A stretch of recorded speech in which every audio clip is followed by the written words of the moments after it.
屋企嘅小朋友咧唔知食咩餸嘅，就學喜姐咁做咗可樂豬扒。唔中意食飯嘅小朋友咧都可以食幾碗飯噶，超正啊！喜姐今日整咩靚餸食呀？可樂雞翼、可樂排骨你可能食得多啦。今日咧我就分享一個可樂豬扒俾大家。哇，好唔好食噶？肯定好食啦，食得滴滴聲嘅。嗱，材料咧我就用咗一塊豬頸肉同梅頭肉，半個蘋果，半個洋葱，一瓶可樂，仲有可樂肯定有啦。嗱，呢個可樂豬扒咧做法咧係非常簡單嘅。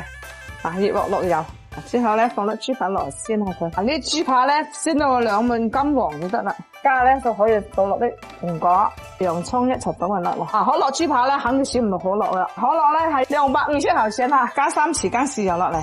可樂係甜嘅，就唔使放糖。依家咧煮滾咗之後咧，就冚蓋煮佢20分鐘。噔噔噔噔，夠鐘啦！你看，哇，香噴噴咧，唔使收汁到咁靚啦。呢個時間係啱啱好嘅。哇，依家可以攞膏嚟切啦。聽餸先啦吓，冇咁急食啊。嗱，切好之後咧，淋啲汁落嚟就正個地啦。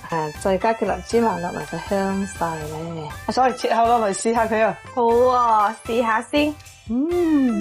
好噶，有少咁大口食嗬。佢有少少甜甜地，然之後咧有嗰啲蘋果嘅清香，好好味，搭配得好好，超級正啊！中意喜姐嘅點個讚啦〜